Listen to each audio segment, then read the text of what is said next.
pasti nggak percaya teman-teman itu kalau ke perpus hampir nggak dapat kursi gitu. Jadi kita tuh harus pergi pagi, benar-benar harus pergi pagi. Kalau nggak kebagian kursi.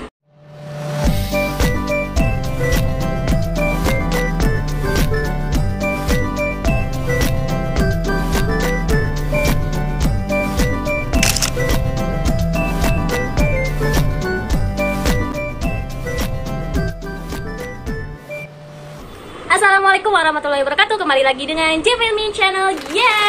Oke, kali ini kita mau ngajak ngobrol santuy lagi. Dan kali ini kalian penasaran kan siapakah orangnya? Kita langsung aja panggil orangnya, Kak Dean.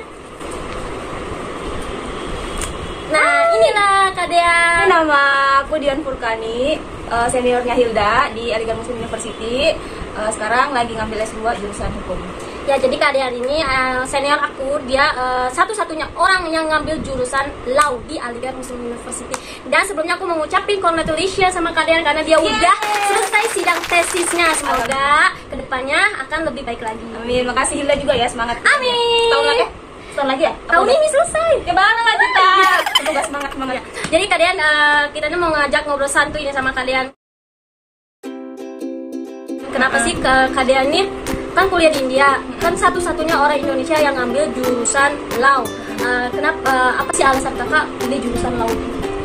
Sebenarnya ngambil jurusan hukum di India ini karena alasan pertama karena S1 kemarin aku juga ngambil hukum di Fakultas Hukum Universitas Hasanuddin Makassar. Terus yang kedua, di India ngapain ngambil hukum? Emang tuh kayak nggak nyambung banget gitu ya, ngapain ngambil jurusan hukum di India? Yang mana sebenarnya jurusan hukum di Indonesia itu kan based on Belanda, dari Belanda. Tapi kalau jurusan hukum di India itu based on kayak English law gitu, jadi benar-benar ilmu yang bertolak belakang. Jadi sebenarnya itu tuh kayak buat nge-push diri aku sendiri buat belajar hukum dari berbagai negara gitu loh. Karena aku udah pernah belajar hukum Indonesia, yang mana aku sekalian belajar hukum Belanda. Nah, aku belajar lagi hukum India sekaligus belajar hukum Inggris gitu loh. Jadi kalau kata orang menyelam sambil minum air gitu loh. Jadi sekalian belajar hukum Indonesia, hukum Belanda, hukum India, hukum Inggris. Jadi kayak untuk comparative study. S2-nya berapa tahun? Kalau di sini S2-nya sama sih kayak di Indonesia, mesti 2 tahun. Terus pas udah mau selesai kita ada tesis gitu. Kayak di Indonesia skripsi itu ada SKS-nya. Jadi di sini SKS-nya itu ada 4. Jadi benar-benar kalau di Indonesia ya teman-teman ya, kalau misalkan di semester akhir kalau kita udah penelitian kita nggak ada mata kuliah kan. Tapi di aku nih di hukum ini kita masih ada SKS 24, kita masih ada kuliah dan kita ada penelitian juga 4 SKS. Jadi benar-benar semester akhir tuh banyak banget ininya kerjaannya, harus ujian final semester dan harus penelitian gitu. Kalau S1-nya itu gimana? Kalau S1-nya kemarin ya kita pada saat semester akhir ya udah nggak ada kuliah. Kita cuman penelitian aja, jadi bisa fokus gitu kan. Kalau di sini tuh rada pusing karena kita masih harus masuk kelas, kita masih harus ujian, kita masih harus ngerjain tugas dan masih harus ngerjain penelitian juga. Oh ya, terus kan fakultas hukum kan maksudnya terpisah sendiri loh buildingnya itu. Kenapa sih bisa terpisah sendiri sama pusatnya jauh banget gitu loh, hukum sama kampus pusatnya itu? Iya teman-teman, jadi kampus aku tuh kalau misalkan kampus Hilda sama teman-teman cowok kayak cuma 2 km ya dari sini. Kalau aku tuh sampai 5 km tuh jauh banget. Itu kenapa bisa terpisah? Karena dia tuh kayak punya manajemennya sendiri gitu loh. Jadi peraturan di kampus gede belum tentu sama dengan peraturan di departemen law. Jadi dia kayak punya sistem sendiri lah ya. Jadi makanya dia buildingnya pisah sendiri. Jadi kalau aku kan S1-nya dipisah nih, kampus cewek sama kampus cowok. Nah, yang hukum ini S1-nya gimana sistem? Kalau yang hukum ini semuanya ada di situ. Jadi S1, S2, S3, satu bangunan tuh semuanya anak hukum, nggak kecampur. Oh, jadi dia terpisah sendiri, pokoknya nggak kecampur sama fakultas lain. Iya, beda. Karena kan S1-nya juga 5 tahun kan. Wow. Kalau misalkan S1 jurusan itu hanya 3 tahun, tapi kalau di hukum tuh 5 tahun. Jadi kita tuh kayak punya sistem sendiri gitu loh. Makanya buildingnya juga beda.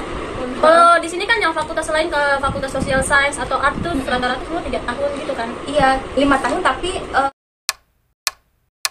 jadi kalau misalkan S1 yang biasa 3 tahun kan hanya dapat BA. Iya, BA. Tapi anak hukum yang kuliah 5 tahun tuh gelarnya ada 2. Jadi BA LLB gitu. Wow, gitu. Jadi BA LLB. Tanya selanjutnya, kan menurut pengalaman kakak, kan kakak sebelumnya udah berpengalaman kuliah di Indonesia. Nah, S2-nya di India. Nah, menurut kakak mana sih yang keduanya ini mempunyai nilai lebih di antara 2 ini? Apakah yang di Indonesia ataukah yang di India? Jadi menurut kakak mana sih yang mempunyai nilai lebih dari sistem pendidikannya, dalam administrasinya dan segala macam? Pertama, masalah administrasinya menurut aku itu lebih murah di sini ya kalau mau dibandingin di Indonesia. Dalam ininya ya. Dalam segi administrasi pendaftaran dan biaya segala macam itu lebih murah di sini. Karena aku akuin kalau misalkan di Indonesia itu segala macam pendidikan hukum itu pasti mahal banget. Mahal banget itu tuh satu semester itu kan 6 bulan sekitar 10 juta, 12 juta tuh nggak kemana lah. Itu baru setengah tahun ya? Itu baru setengah tahun. Dan itu kita harus melalui pendidikan selama 2 tahun. 2 tahun. Tapi kalau misalkan di India kita hanya perlu membayar sekitar berapa ya?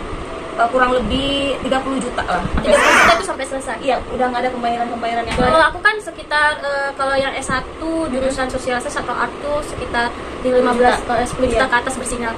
Tapi ada pembayaran tapi setiap per tahun itu pun buat biaya kayak ujian gitu kayak sama 1 juta. Iya, sama 1 juta. Jadi tiap tahun kita cuma bayar 1 juta. Registrasi ulang kan 1 juta, habis itu udah nggak ada lagi dan itu udah ikut semua kita sampai selesai. 30 juta itu udah kayak maksimal banget, udah nggak ada tambah-tambahan. Kalau kakak sistemnya bayar sekaligus atau kakak bayar per tahun? Bayar sekaligus. Oh, bayar sekaligus bukan bayar per tahun. Bayar sekaligus sekitar pas awal tuh 23 atau 25 juta. Habis itu nanti registrasi ulang di kampus bayar 1 juta, atau depannya bayar 1 juta udah selesai. Oh, gitu. Iya, gitu. Tapi aku pernah dengar, bener nggak katanya kalau law yang di India itu per tahun 14 juta? Foreign atau yang ini? Nggak tahu sih, soalnya aku pernah dengar katanya kayaknya sih memicunya ke foreigner gitu.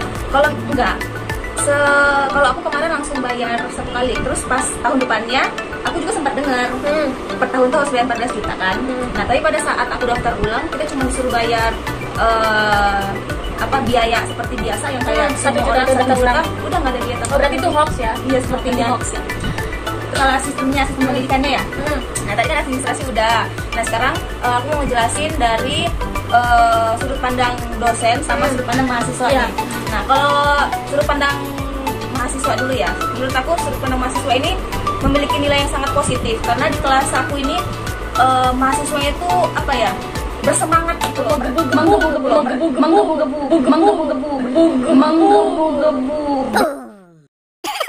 bersemangat untuk belajar, bersemangat untuk bertanya, bersemangat untuk mengeluarkan argumen, dan mereka tuh nggak takut atau nggak khawatir kalau mau ngeluarin pendapat tuh enggak. Jadi kalau misalkan mau ngomong ya udah ngomong aja.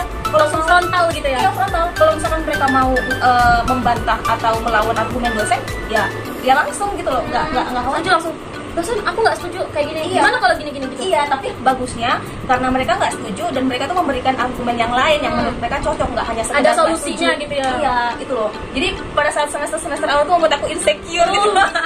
Itu yang pertama. Terus yang kedua, setiap hari kan aku sering main ke perpus karena kata orang lingkungan belajar itu akan mempengaruhi kita belajar gitu kan. Jadi aku membiasakan diri ke perpus, dan kalian pasti nggak percaya, teman-teman itu kalau ke perpus hampir nggak dapat kursi gitu. Jadi kita tuh harus pergi pagi, benar-benar harus pergi pagi. Kalau nggak kebagian kursi. Jadi perpus tuh tiap hari rame banget berarti ya? Tiap hari rame banget. Terus mereka tuh yang benar-benar belajar. Terus juga aku pernah dengar katanya sampai mahasiswa di India itu sampai ngebooking kursi, sampai jadi pasti digembok gitu. Iya, benar, dan itu aku nyaksiin. Aku sering belajar di sana.